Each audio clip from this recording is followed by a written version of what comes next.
एक अनौपचारिक गांव में रात आई। चांदनी की किरणें स्वर्गीय सुंदरता में गांव को सराबोर कर रही थीं। एक युवक नामक विनय गांव के बाहर अपनी मित्र से मिलने के लिए चला गया था।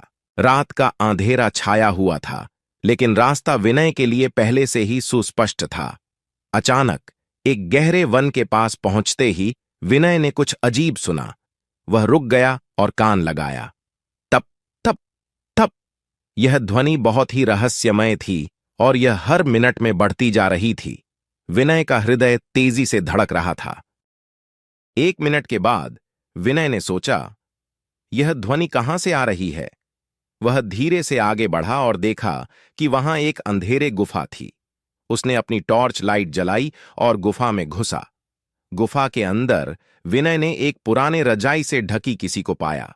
वह रजाई खोलते ही कुछ चमकते हुए सांपों की एक सेना उसके सामने थी। हे भगवान, ये कैसा सरपंच है। विनय का होश उड़ गया। वह विचलित होकर सोचने लगा, ये गांव वालों को खतरा है। मैं इसे बहुत तेजी से गांव पहुंचाने का काम करता हूं। विनय ने उस समय फैसला किया कि वह सभी को सच्चाई से रूबरू करने का इरादा करेगा। उसने तुरंत गुफा से बाहर निकलते ही गांव की ओर बढ़ा। वह 1 मिनट के बाद गांव पहुंचा, लेकिन रात का अंधकार अब भी बना रहा। उसने गांव वालों को एकत्र किया और उन्हें सबको गुफा की बात बताई।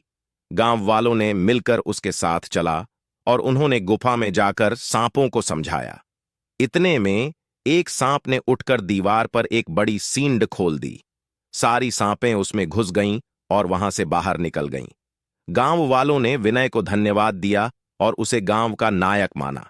उस रात का रहस्य उजागर हो गया था और गांव वालों ने एक दूसरे के साथ मिलकर समस्याओं का समाधान किया।